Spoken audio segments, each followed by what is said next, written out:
Hello বন্ধুরা, অনেক দিন পরে তোমাদের কাছে একটা ব্লগ নিয়ে আসলাম। অনেক দিন পরে একটা ব্লগ শেয়ার করছি। আসলে সময়ের সঙ্গে সঙ্গে কিছু প্রবলেম ছিল, যার জন্য ব্লগ শেয়ার করতে পারছিলাম না।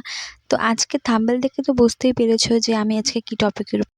হ্যাঁ বন্ধুরা, ওর বিয়ে মানে আমার দেওরের বিয়ে। অনেক দিন থেকে ওর বিয়ের জন্য আমরা ওয়েট করছি যে বিয়েতে আমরা কতটা এনজয় করব, কি সাজবো।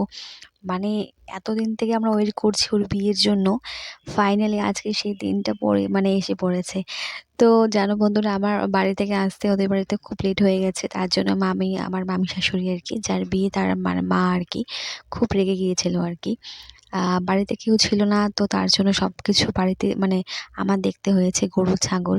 তো ওদেরকে রেখে তারপরে আমার হাজব্যান্ডের সাথে চলে আসলাম। তো এসে দেখে ওটা পুরোপুরি জল ভরতে চলে গেছে। তো আর কি করা যাবে, আর সেই মুভমেন্টটা হ্যাঁ, এনজয় করতে পারলাম না। তো যাই হোক, তো বাড়িতে যখন ওরা আসলো ঢুকলো, আমি তখন ওদেরকে একটু ক্যাপচার করে নিচ্ছিলাম আর কি, মুভমেন্টটা আর কি। তো ওদেরকে দেখে না বন্ধুরা, আমি নিজেকে আর দাঁড়িয়ে থাকতে পারছিলাম না আর কি। লাস্টে আমি ফিল্ডে নিচেই পড়লাম আর কি। যাই হোক, আর দেওরের বিয়ে বলে কথা, বৌদি হই, ভাবতেই তো পারছো কতটা এনজয় করার কথা, তাই না? তো বন্ধুরা প্লিজ ভিডিওটা স্কিপ করো না, দেখো, কন্টিনিউ দেখতে থাকো, ঠিক আছে?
মেয়ের বাড়িতে আমরা চলে আসলাম, আর তখন বাজে রাত প্রায় 11টার মতো।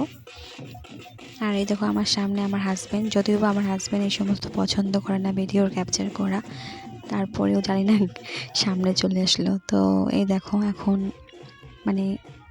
শুভদৃষ্টি হবে আর কি। কি বলবো বন্ধুরা, এই এরকম মুভমেন্ট সবারই লাইফে এসেছে, প্রত্যেকটা মেয়ের লাইফে এসেছে।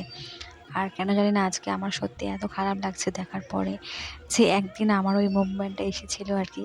তো সেই সময়টা ভাবলে আর কি খুব খারাপ লাগে আর কি। কি করা যাবে, প্রত্যেকটা মেয়ের জীবনেই তো এই দিনটা আসবেই, তাই না? এটাকে তো মেনে নিতেই হবে, তাই না? প্রচুর ঠান্ডা পড়েছে বন্ধুরা, তার মধ্যে আবার এত ঠান্ডার মধ্যে সেজেগুজে যাওয়া, তারপর এত দূর থেকে, এখন না গেলেও কীরকম হয়, তাই না? দেওরের বিয়ে বলে কথা, তো একটু ম্যানেজ তো করে নিতেই হবে। ঠান্ডা তো কোনো ব্যাপার না, ওটা আসবেই, তাই না? আর মুভমেন্টটা তো আর আসবে না, একবারই আসবে।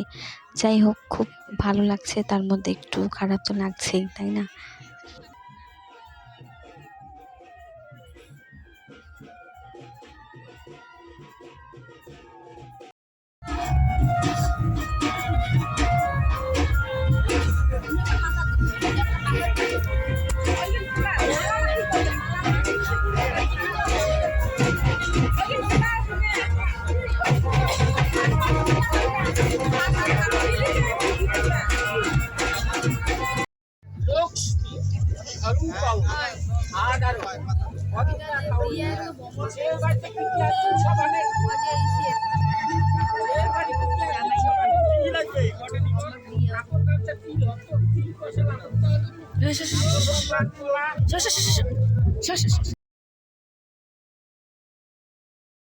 আর বন্ধুরা অনেক কিছু শেয়ার করতে পারিনি, কারণ ওখানে প্রচুর ভিড় ছিল, তার মধ্যে একটু ব্যস্ততাও ছিল।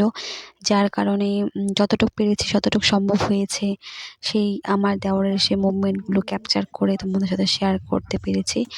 মানে এর থেকে আর বেশি ইউটিউব একটা এমন প্ল্যাটফর্ম বন্ধুরা, যেখানে তোমরা প্রত্যেকটা মুভমেন্ট শেয়ার করতে পারো, আর সেই প্রত্যেকটা মুভমেন্ট সারা জীবনের জন্য ক্যাপচার হয়ে থাকে।